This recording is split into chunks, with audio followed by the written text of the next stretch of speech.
ಎಲ್ಲರಿಗೂ ನಮಸ್ತೆ. ನಾನು ನಿಮ್ಮ ಸೌಮ್ಯ. ಇವತ್ತು ನಾಟಿ ಕೋಳಿದು ಸುಕ್ಕ ಮಾಡೋದು ಹೆಂಗೆ ಅಂತೇಳಿ ಬನ್ನಿ. ನಾನೊಂದು ಫಸ್ಟ್ ಪಾತ್ರೆ ತಗೊಂಡಿದ್ದೆ, ಅದಕ್ಕೆ ಒಂದು ಸ್ವಲ್ಪ ತೆಂಗಿನ ಎಣ್ಣೆನ ಆ್ಯಡ್ ಮಾಡಿದೆ. ಆಮೇಲೆ ಒಂದು 2 ಚಮಚ ಸಾಸಿವೆನ ಕೂಡ ಇದಕ್ಕೆ ಸೇರಿಸ್ಕೊಂಡು, ಇದಾದಮೇಲೆ ಒಂದು ಫುಲ್ ದೊಡ್ಡ ಗಡ್ಡೆ ಆಗುವಷ್ಟು ಬೆಳ್ಳುಳ್ಳಿನ ಸೇರಿಸ್ತಿದ್ದೆ. ಹಾಗೆ ಒಣಮೆಣಸಿನ್ಕಾಯಿನ ಒಂದು 3 ಪೀಸ್ ಮಾಡಿ ಹಾಕಿದೆ. ಈ ಸ್ವಲ್ಪ ಫ್ರೈ ಆದಮೇಲೆ ಇದಕ್ಕೆ 3 ಹಸಿಮೆಣಸನ್ನು ಉದ್ದಕ್ಕೆ ಸೀಳಿ ಹಾಕ್ತಿದ್ದೆ. ಇದನ್ನು ಒಂದು ಸ್ವಲ್ಪ ಎಣ್ಣೆಯಲ್ಲಿ ಫ್ರೈ ಮಾಡ್ಕೊಂಬ. ಇದು ಫ್ರೈ ಆಗ್ತಾ ಇದ್ದ ಹಾಗೇ ನಾವಿದಕ್ಕೆ ಒಂದು 3ರಿಂದ 4 ಮೀಡಿಯಮ್ ಸೈಜಿದು ಈರುಳ್ಳಿನ ಇದಕ್ಕೆ ಸೇರಿಸ್ಕೊಂಬ. ಹಾಗೆ ಇದನ್ನು ಎಣ್ಣೆಯಲ್ಲಿ ಸ್ವಲ್ಪ ಬ್ರೌನ್ ಕಲರ್ ಅಥವಾ ಸಾಫ್ಟ್ ಆಗೋ ತನಕ ಇದನ್ನು ಫ್ರೈ ಮಾಡ್ಕೊಳ್ವ. ಈ ಥರನೇ ಸೌಂಟಿಂದ ಸ್ವಲ್ಪ ಮಿಕ್ಸ್ ಮಾಡ್ತಾ ಫ್ರೈ ಮಾಡ್ಕೊಳ್ವ. ಈ ಥರ ಕಲರಿಗೆ ಬಂದರೆ ಸಾಕು. ಇದಕ್ಕೆ ನಾನಿಲ್ಲ 1 ಚಮಚ ಫುಲ್ ಆಗೋ ಹಾಗೆ ಅರಿಶಿಣನ ಸೇರಿಸ್ತಾ ಇದ್ದೆ. ನಾನು 2 ಸಲ ಇಲ್ಲಿ ಅರ್ಧ ಚಮಚ ಹಾಕಿದೆ. ನೀವು ಇಲ್ಲಿ 1 ಸಲ ಅರಿಶಿಣ ಪುಡಿನ 1 ಚಮಚ ಸೇರಿಸ್ಕೊಳ್ಳಿ. ಅದಾದಮೇಲೆ ಈ ನಾಟಿ ಕೋಳಿ ಏನಿದೆ ಇದನ್ನು ಕೂಡ ನಾನು ಇದಕ್ಕೆ ಸೇರಿಸ್ತಾ ಇದ್ದೆ. ನೀವೆಲ್ಲರೂ ನನ್ನ ಚಾನಲಲ್ಲಿರುವಂತಹ ನಾಟಿ ಕೋಳಿನ ಹೇಗೆ ಕ್ಲೀನ್ ಮಾಡೋದಂತ ನೋಡಿರ್ಬೋದು. ನೋಡಿಲ್ಲ ಅಂತ ಹೇಳಿದರೆ ನಾನು ಇದನ್ನು ಡಿಸ್ಕ್ರಿಪ್ಷನಲ್ಲಿ ಅದರ ಲಿಂಕ್ ಹಾಕಿರ್ತೇನೆ, ನೋಡಿ. ನಾನು ಇಲ್ಲಿ ಒಂದು ಕೋಳಿನ ತಗೊಂಡಿದ್ದೀನಿ. ಇದನ್ನೀಗ ಮಿಕ್ಸ್ ಮಾಡುವ. ಸರಿಯಾಗಿ ಏನು ಈರುಳ್ಳಿ ಎಲ್ಲ ಇದೆ ಅದಕ್ಕೆ ಸೇರಿಸೋ ಹಾಗೆ ಮಿಕ್ಸ್ ಮಾಡ್ಕೊಳ್ಳಿ. ಮಿಕ್ಸ್ ಮಾಡಿ ಆದಮೇಲೆ ಇದಕ್ಕೆ ರುಚಿಗೆ ಎಷ್ಟು ಅಂತ ನೋಡಿಕೊಂಡು ಉಪ್ಪನ್ನು ಸೇರಿಸ್ಕೊಳ್ಳಿ.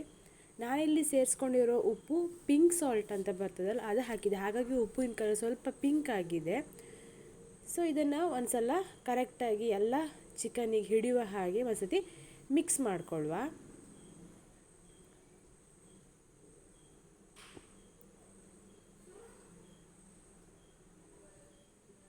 ಸರಿಯಾಗಿ ನೀವು ಉಪ್ಪನ್ನು ಸೇರೋ ಹಾಗೆ ಮಿಕ್ಸ್ ಮಾಡ್ಕೊಳ್ಳಿ. ಅದಾದಮೇಲೆ ಇದಕ್ಕೆ ನಾನಿಲ್ಲಿ ಬೇಯಲಿಕ್ಕೆ ಬಿಡೋದಕ್ಕೋಸ್ಕರ 1 ಗ್ಲಾಸನ್ನು ನೀರನ್ನು ಇದಕ್ಕೆ ಆ್ಯಡ್ ಮಾಡ್ತಾಯಿದ್ದೀನಿ. ಆ್ಯಡ್ ಮಾಡಿ ಒಂದು ಸಲ ಹೀಗೆ ಸೌಂಡಲ್ಲಿ ಮಿಕ್ಸ್ ಮಾಡ್ಕೊಳ್ಳಿ. ಅದಾದಮೇಲೆ ಇದಕ್ಕೆ ನಾನಿಲ್ಲಿ 3ರಿಂದ 4 ಚಮಚ ಆಗುವಷ್ಟು ಶುಂಠಿ ಬೆಳ್ಳುಳ್ಳಿ ಪೇಸ್ಟನ್ನು ಸೇರಿಸ್ಕೊಳ್ತಾ ಇದ್ದೀನಿ. ಹಾಗೆ ಇದನ್ನು ಸೇರಿಸ್ಕೊಂಡ್ಮೇಲೆ ಒಂದು ಸಲ ಇದನ್ನು ಸರಿಯಾಗಿ ಮಿಕ್ಸ್ ಮಾಡ್ಕೊಳ್ಳಿ. ಮಿಕ್ಸ್ ಮಾಡಿದ್ದೇನೆ. ಇದನ್ನೀಗ ಬೇಯಲಿಕ್ಕೆ ಬಿಡಲಿಕ್ಕೆ ಪ್ಲೇಟ್ ಮುಚ್ತಾ ಇದ್ದೀನಿ. ಇಲ್ಲಿ ಬೆಂದಿದೆ. ಈ ಚಿಕನ್ ಬೇಯಲಿಕ್ಕೆ ತುಂಬ ಹೊತ್ತು ಬೇಕಾಗ್ತದೆ. ನೀವಿಲ್ಲಿ ನೋಡ್ಕೊಳ್ಳಿ ಚಿಕನ್ ಬೆಂದಿದೆಯಾ ಇಲ್ವಾ ಅಂತ ಹೇಳಿ. ಒಂದೊಂದು ಚಿಕನ್ ಒಂದೊಂದು ಥರ ಇರ್ತದೆ, ಹಾಗಾಗಿ ಈ ಕೋಳಿ ಬೆಂದಾದಮೇಲೆ ನಾವಿಲ್ಲಿ 1ರಿಂದ ಅಥವಾ 1.5 ಕಾಯಿ ಕಡಿ ಇದೆಯಲ್ಲ ಅದರದ್ದು ಕಾಯಿ ತುರಿದು ಹಾಕಿದ್ದೇನೆ. ಹಾಗೆಯೇ ಇದಕ್ಕೆ ಮಸಾಲ ಆಗಿ ಈ ಒಂದು ಖಾರದ ಪುಡಿ ಅಂತ ಹೇಳಿದ್ರೆ ನಾವು ಮನೆಯಲ್ಲೇ ಇದನ್ನು ಮಾಡ್ಕೊಂಡಿರುವಂತಹ ಒಂದು ಮಸಾಲದ ಪೌಡ್ರ್. ಇದನ್ನು ಕೂಡ ನಾನಿಲ್ಲಿ 3ರಿಂದ 4 ಚಮಚ ಫಸ್ಟಿಗೆ ಹಾಕ್ಕೊಂಡಿದ್ದೇನೆ, ಮತ್ತು ಬೇಕಾದರೆ ಸೇರಿಸ್ಕೊಳ್ಳುವ ಅಂಥೇಳಿ. ಫಸ್ಟಿಗೆ ಒಂದು ಸರ್ತಿ ಮಿಕ್ಸ್ ಮಾಡಿ ನೋಡ್ಕೊಳ್ತಿದ್ದೇನೆ. ಮತ್ತೆ ಬೇಕಾದರೆ ಸೇರಿಸ್ಕೊಳ್ಳುವ ಅಂಥೇಳಿ. ಸರಿಯಾಗಿ ಒಂದು ಸಲ ಕಾಯಿ, ಕೋಳಿ ಹಾಗೆ ಹಾಕಿರುವಂಥ ಪೌಡರ್ ಸರಿಯಾಗಿ ಒಂದು ಸಲ ಚೆನ್ನಾಗಿ ಮಿಕ್ಸ್ ಮಾಡ್ಕೊಳ್ಳಿ. ಇದು ಮಿಕ್ಸ್ ಆಗಿದೆ. ನಾವೆಲ್ಲ ಸ್ವಲ್ಪ ಖಾರ ತಿನ್ನೋದು ಜಾಸ್ತಿಯಾಗಿರೋದ್ರಿಂದ ಹಾಗಾಗಿ ನಾವಿಲ್ಲಿ ಮತ್ತೆ ಎಕ್ಸ್ಟ್ರಾ ಒಂದು 2ರಿಂದ 3 ಸ್ಪೂನ್ ಖಾರದ ಪುಡಿನ ಹಾಕ್ತಾ ಇದ್ದೀನಿ. ಖಾರದ ಪುಡಿ ಅನ್ನೋದಕ್ಕಿಂತ ಮಸಾಲ ಪೌಡ್ರ್ ಅಂತಲೇ ಹೇಳ್ಬೋದು, ಸುಕ್ಕಕ್ಕಂತಲೇ ನಾವು ಮಾಡ್ಕೊಂಡಿರ್ತೇವೆ ಇದನ್ನು.